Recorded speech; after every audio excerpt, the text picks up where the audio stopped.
नमस्कार दोस्तों, मेरा नाम है अश्वनी। मैं स्वागत करता हूं आपके अपने YouTube चैनल आइडियल कोचिंग्स में।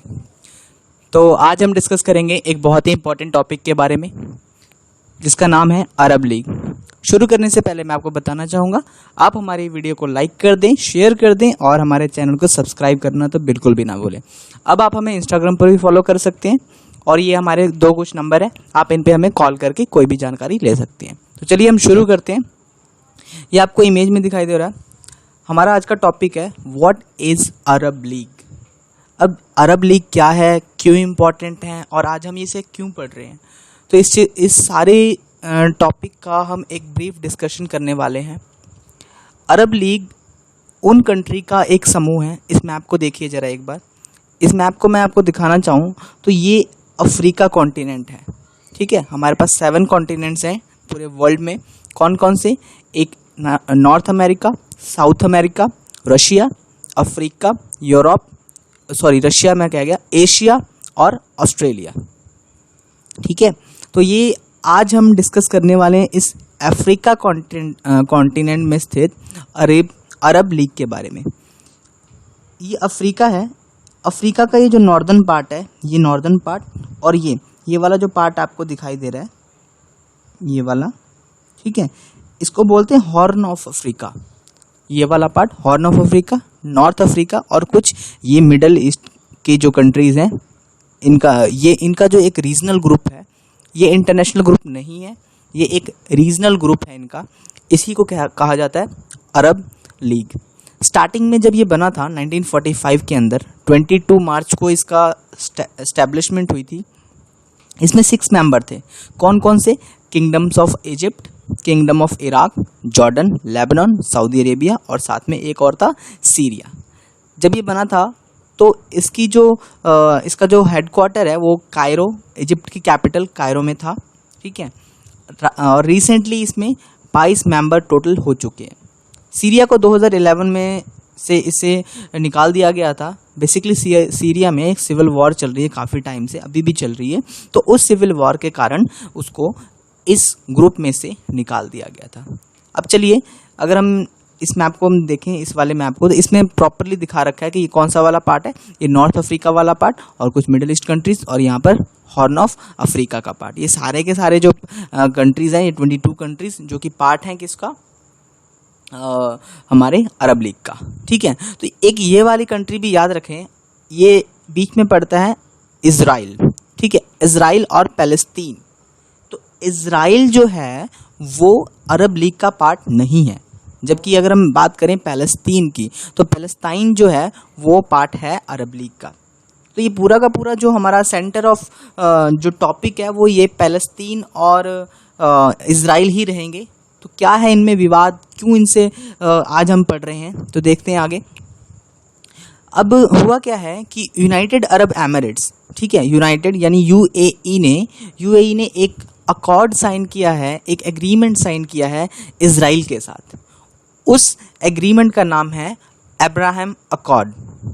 ये जो एग्रीमेंट है, इसके थ्रू अब क्या होगा कि यूएई के रिलेशनशिप हैं जो बिजनेस के रिगार्डिंग, टूरिज्म के regarding, direct flight, scientific corporations, और भी अगर हम बात करें आर्म्स के साथ, तो इन सब चीज़ों पर काफ़ी ज़्यादा इनका आपस में जो रिलेशनशिप है वो बढ़ते जाएंगे। तो अब इज़राइल के जो रिलेशन हैं बाकी की जो अरब कंट्रीज़ हैं उनके साथ बहुत अच्छे नहीं हैं। कुछ कंट्रीज़ को छोड़ दें, जैसे इजिप्ट हो गया, जॉर्डन हो गया, इनको छोड़ दें तो बाकी सारी की सारी कंट्रीज़ हैं अरब लीग की, वो सारी के सारी के साथ इनका इज़राइल का रिलेशनशिप सही नहीं है। लेकिन अगर हम अब देखें तो सऊदी अरेबिया ने जो पहल की है, इस पहल से इज़राइल का जो दावा है पूरे ये जो पैलेस्टीन और इज़राइल वाले पार्ट पे, तो ये काफ़ी मजबूत होता है और कहीं ना कहीं इससे दोनों को ही फ़ायदा होने वाला है। अब ये इशू क्या है कि सारी की सारी जो कंट्रीज़ हैं वो इज़राइल से क्यों नहीं रिश्ता बनाना चाहती, या उन्हें उसे एक नेशन का दर्जा क्यों नहीं देती। अगर हमारे टोटल अगर यूनाइटेड नेशन की बात करें तो 193 कंट्रीज़ हैं जिसमें से राउंड फिगर में 160 कंट्रीज़ ने इज़राइल को एक नेशन देश माना है, जिसमें इंडिया भी है उसके अंदर। ठीक है, तो अब ये जो कंट्रीज़ हैं ये इज़राइल को कंट्री नहीं मानती। ऐसा क्यों होता है? ऐसा इसलिए है, इसको थोड़ा हिस्ट्री में जाना पड़ेगा। इसके 3 बेसिकली मेन कारण थे। सबसे पहला कारण यूरोपियन इम्पेरियलिज्म। यूरोपियन इम्पेरियलिज्म में क्या था कि जैसे 1947 से पहले भारत में अंग्रेज़ों का राज था, उसी तरीके से अंग्रेज़ों ने पूरी दुनिया में राज किया था। और उस पूरी दुनिया में राज करने के टाइम से ही ये जो हमारे बाउंड्रीज़ का कॉन्फ्लिक्ट था यहाँ पर भी क्रिएट किया गया। जैसे इंडिया में देखें तो इंडिया और पाकिस्तान के बीच में जो एलओसी है, उस एलओसी के कारण उस एलओसी पे वो जो लाइन है वो प्रॉपरली ड्रॉ ही नहीं की गई थी। अगर प्रॉपरली बाउंड्री बनाते, प्रॉपरली एरिया डिस्टिंग्विश कर देते तो आज के टाइम पर हमें इतनी प्रॉब्लम ना होती। एक्चुअली ब्रिटिशर्स जो थे वो यही चाहते थे कि हम इन्हीं सब चीज़ों में लड़ झगड़ के पड़ते रहे। अभी हम उस टॉपिक पे नहीं जाएंगे। बेसिकली अभी आप ये ध्यान रखें, यूरोपियन एम्पेरियलिज्म का मतलब ये था। दूसरा है अरब नेशनलिज्म। अरब नेशनलिज्म में क्या होता था कि ये बेसिकली अरब जो कंट्रीज़ हैं सारी की सारी इस्लाम को फॉलो करती हैं, इस्लाम धर्म को फॉलो करती हैं। तो ये एक टॉपिक बन जाता था, ये एक बहुत इंपॉर्टेंट हम कहें तो मुद्दा बन जाता है, जिसमें कि अरब नेशनलिज्म का एक्चुअली क्या है कि 3 धर्म इसमें मेन है। एक तो ज्यूइश, क्रिश्चियंस और अरब। ज्यूइश, अरब और क्रिश्चियन, इन तीनों ने कहा कि हमारे जो गुरु हैं वो सेम एक हैं, अरब, जिनका नाम है अब्राहम। उन्हीं के नाम पर ये अब्राहम अकॉर्ड स्टार्ट किया गया। ये अब्राहम अकॉर्ड साइन किया गया है between the UAE and the Israel. Now third part one is the Zionist movement. Zionist movement क्या है? ये जायनिस्ट मूवमेंट मैं बता दूं आपको तो बेसिकली क्या हुआ था, जो ज्यूइश थे वो जर्मनी, फ्रांस से उन्होंने क्या किया, मूवमेंट वहाँ से उन्होंने अपना पलायन स्टार्ट कर दिया और वो कहाँ पर मूव हुए? पैलेस्टीन में। देखिए इसके लिए थोड़ा सा हिस्ट्री में जाए। अगर इजराइल का जो जन्म है, इजराइल का बर्थ हुआ कैसे, तो इजराइल के बर्थ से पहले क्या हुआ था? 1897 से स्टार्ट हुआ। 1897 में जब जायनिस्ट मूवमेंट स्टार्ट हुआ, 1916 तक आते आते एक पैक्ट साइन हुआ, साइक्स-पाइकोट एग्रीमेंट। ये साइक्स-पाइकोट एग्रीमेंट था वो ब्रिटेन और फ्रांस के बीच में था। इसमें इनका ये कहना था कि जो एक चीज़ और बता दूं मैं कि ये जो इजराइल है, इजराइल की कैपिटल है जेरूसलम और पैलेस्तीन की कैपिटल भी है जेरूसलम। जेरूसलम पैलेस्तीनियन के लिए और इजराइल जो इजराइल में जो ज्यूइश लोग हैं उनके लिए, दोनों के लिए बहुत ही एक महत्वपूर्ण, एक बहुत ही पाक साफ जगह है। जैसे अगर हम बात करें हिंदू धर्म में अयोध्या की बात कर ले तो अयोध्या जिस तरीके से हमारे हिंदुओं के लिए इम्पोर्टेंट है, उसी तरीके से सभी जो मुस्लिम धर्म के लोग हैं उनके लिए भी उतनी ही इम्पोर्टेंट थी। लेकिन अगर हम देखें तो यही कॉन्फ्लिक्ट वहाँ पर भी कुछ इसी तरीके से चल रहा है कि जेरूसलम जो ज्यूइश लोग हैं वो भी यरूशलेम को बहुत ही अपने में पूजनीय मानते हैं, और वहीं दूसरे लोग जो अरब लोग हैं, यानी कि जो इस्लाम को फॉलो करते हैं, वो भी इनको एक अपने प्रॉफिट मोहम्मद का बहुत ही एक पाक साफ जगह मानते हैं। तो अब क्या हुआ था, 1916 में एक अकॉर्ड साइन हो गया कि इनमें ये बोला गया कि जो ज्यूइश लोग हैं वो क्या करेंगे, वो अपने घर वापसी करेंगे, होम टाउन, जिस तरीके से national home for the Jewish people. ये एक तरीके का इन्होंने क्या चलाया, एक कैंपेन चलाया जिसके तहत जितने भी ज्यूइश लोग थे वो क्या करने लगे, मूव करने लगे थ्रू द पैलेस्टीन। समझ में आ रही चीज़ क्या हो रहा है कि अब यहाँ से जहाँ ब्रिटेन में हो, फ्रांस में हो, जर्मनी में हो, किधर से भी जो ज्यूइश लोग थे उन्होंने क्या किया, मूवमेंट स्टार्ट कर दिया टू द पैलेस्टीन। 1939 आते आते ये बहुत ही धीरे धीरे ये बढ़ता गया, बहुत ही इनका पलायन स्टार्ट हो गया था और बहुत लेवल तक पहुंच गया था। अगर हम देखें 1939 से 1945 तक तो क्या था, वर्ल्ड वॉर सेकंड का टाइम चल रहा था, अडोल्फ हिटलर का टाइम। अगर हम उनकी बात करते हैं तो नाजीज का टाइम चल रहा था। वहाँ पे नाजीज के ऊपर बहुत ही भयंकर तरीके से अटैक किया जा रहा था। किसके द्वारा? अडोल्फ हिटलर के द्वारा। गैस चैम्बर में दबा दिया जाता था, कभी किसी गोलियों से, कभी मतलब कि बहुत ही ज़्यादा कहें तो हम लोग कि भयानक तरीके से उनके साथ बिहेव किया जाता था।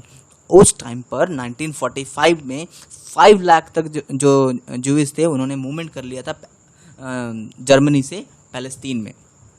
1947 अब क्या हुआ कि इनकी जो संख्या थी वो बढ़ गई ठीक है। 1947 में आते आते ब्रिटिश गवर्नमेंट ने एक क्या किया, रेफरेंडम करवाया और उन्होंने क्या कहा कि पैलेस्तीन के जो फ्यूचर है, पैलेस्तीन को के लिए एक यूनाइटेड नेशन में इन्होंने एक पहुंच गए लेकर एक प्रस्ताव। उसमें 1948 में फिर जन्म हुआ। 1948 में यूएन कहता कि भाई 2 कंट्रीज रहेंगी यहाँ पर। कौन कौन सी? एक रहेगी इजराइल और एक रहेगी हमारा पैलेस्तीन। 2 कंट्रीज में इसको डिवाइड कर दिया गया, ठीक है। 1948 में इजराइल का हो जाता है अब जन्म, ठीक है। अब देखो, जब 1947 में इजराइल बनता है तो ये जो ग्रीन वाला पार्ट आपको पूरा का पूरा पार्ट दिखाई दे रहा है, ये था पूरा का पूरा पार्ट जहां पर रहते थे पैलेस्टीनियन यानी कि अरेबियन लोग, ठीक है। और ये जो व्हाइट व्हाइट वाला जो आपको पार्ट दिख रहा है, ये वाला पार्ट था, ये पार्ट था उनका ज्यूइश का। लेकिन 1947 के बाद जब पार्टीशन हुई, पार्टीशन प्लान हुआ, उसमें ये वाला जो पूरा पार्ट है, अब ये सिर्फ इतने पार्ट में कौन रह गए? पैलेस्टीनियन। और इस वाले पार्ट में अब इजराइल, ठीक है। देख रहे हैं एरिया कितना बढ़ रहा है। और धीरे धीरे 1967 आते आते ये पूरा का पूरा एरिया ही कवर कर लिया गया, किसके द्वारा? इजराइल के द्वारा। और आज के टाइम पर अगर हम देखें तो सिर्फ कुछ ही, मैं कहूँ तो एक ये गाजा स्ट्रिप, गाजा पट्टी बोलते हैं इसको, गाजा स्ट्रिप बची है, और एक ये वेस्ट बैंक वाला इलाका, यही इलाका जो बचा हुआ है, जो कि अभी है एट प्रेजेंट टाइम में पैलेस्तीन के पास। तो ये कहीं ना कहीं हम देखें तो इस्लाम वर्ल्ड में जितने भी जो अरेबियन कंट्रीज़ हैं, इन ये सब लोग चाहते हैं कि किसी न किसी तरीके से पैलेस्तीन के लोगों को बचाया जाए, पैलेस्तीन को वापस इनके ज़मीन को दिलाया जाए। क्योंकि मूवमेंट किसके द्वारा स्टार्ट हुआ था? ज्यूइश के द्वारा। वो लोग मूव करके इस साइड आए थे, ठीक है। तो ये कुछ था कि इसलिए जो जितनी भी अरब कंट्रीज़ हैं वो पैलेस्तीन को इजराइल को किसी कंट्री का दर्जा नहीं देना चाहती हैं। वो मानती हैं ऐसा, उन कंट्रीज़ का मानना ये है कि जो लोग आए हैं उन्होंने उनकी ज़मीन पर कब्जा किया है, उन्होंने उनकी ज़मीन को हड़पा है, उन्होंने उनके लोगों को परेशान किया है। तो यही है मेन कारण इजराइल और पैलेस्तीन का जो इशू है। आई होप आपको ये वाला इशू तो बिल्कुल क्लियर हो गया होगा, क्रिस्टल एंड क्लियर। क्या ये अचानक से हुआ? क्या ये पहली बार हुआ कि यूएई ने ही पहली बार साइन किया है? नहीं, ऐसा नहीं था। क्योंकि 2015 में ही इजराइल ने क्या किया था? Diplomatic office in Abu Dhabi open किया है, ठीक है, इजराइल ने। अब देखो इससे क्या हुआ कि जैसे मान लो कि आज मैं बात कर रहा हूँ कि कोई भी नेशन है, वो किसी कंट्री को नेशन का दर्जा नहीं देता, तो क्या फ़र्क पड़ता है? नहीं माना तो क्या फ़र्क पड़ता है? फ़र्क ये होता है कि मान लो इजराइल है, अगर इंडिया इजराइल को अगर दर्जा नहीं देता है नेशन का, तो क्या होगा कि हम उनको वीज़ा नहीं दे पाएंगे, या वो हमारा वीज़ा नहीं ले पाएंगे, हमें वीज़ा नहीं मिलेगा, हम वहाँ पर जा नहीं सकते हैं प्रॉपरली, ठीक है। तो ये मेन रीज़न होता था। अब क्या हुआ कि यूएई ने जब इजराइल ने अपना डिप्लोमेटिक ऑफिस खोला, वहाँ पर एम्बेसी खोली, तो क्या हुआ कि वहाँ से जो कुछ एथलीट्स थे उन्होंने यहाँ पर पार्टिसिपेट किया है अब आबू धाबी में, ठीक है। तो ये भी कुछ एक धीरे धीरे बना। और आज जो एक साइन हुआ है, मतलब कि आज तो नहीं साइन हुआ, हो गए 10 दिन, 15 सितंबर के महीने में ये अकॉर्ड साइन हुआ है, ठीक है, अब्राहम अकॉर्ड के नाम से। अब देखिए इससे इम्प्लीकेशन क्या होगा? इससे पहले भी कई कंट्रीज ने, जैसे 1979 में इजिप्ट ने इजराइल पीस ट्रीटी पे साइन किया था, जॉर्डन ने किया था 1994 में। अब बाकी जो कंट्रीज हैं उनका क्या रिएक्शन है इस पर? जैसे बहरीन, इजिप्ट, जॉर्डन, ओमान, ये जो कंपनियां पब्लिकली वेलकम कर रही हैं इस अकॉर्ड को कि हाँ शांति बनी रहे। अब इससे होगा क्या? इजराइल के चारों तरफ जो देश हैं जैसे बहरीन, इजिप्ट, जॉर्डन, ये सब लोग थोड़ा सा क्या होगा, शांति का माहौल रहेगा। लेकिन दूसरी तरफ अगर देखें तो एक धड़ा वो भी है जैसे ईरान, कतर, टर्की, ये सब पूरी तरीके से इसको बायकआउट कर रहे हैं, क्रिटिसाइज कर रहे हैं। वहीं अगर सऊदी अरेबिया की बात करें तो सऊदी अरेबिया अभी भी अपने आप को न्यूट्रल लेके चल रहा है कि किधर से भी काम चल जाएगा, वहाँ से हम अपना चला लेंगे। अब देखते हैं कि इसमें यूएई को क्या फ़ायदा है। देखिए यूएई को फ़ायदा रहेगा डिप्लोमेटिक तरीके से, सिक्योरिटी टाइज। जो इजराइल है वो बहुत ही अच्छे किस्म के हथियार तैयार करता है, मेडिकल हेल्थ केयर सर्विसेज भी बहुत अच्छी हैं इजराइल की। तो यहाँ पर ये चीज़ें कि इससे क्या होगा, टेक्नोलॉजी ट्रांसफ़र होगा, और टेक्नोलॉजी से क्या होगा कि यूएई को भी फ़ायदा होगा, ठीक है। वहीं अगर बात करें पैलेस्तीन का, तो पैलेस्तीन के लिए तो बहुत बुरी बात है, पैलेस्तीन बहुत परेशान होगा, क्योंकि जो उसके अलाइज थे वो ही उनसे अलग होने लग गए। सऊदी अरेबिया और जॉर्डन, लेबनान, ये बड़ी बड़ी जो कंट्रीज़ हैं वो ही इनसे दूर होने लग गई हैं।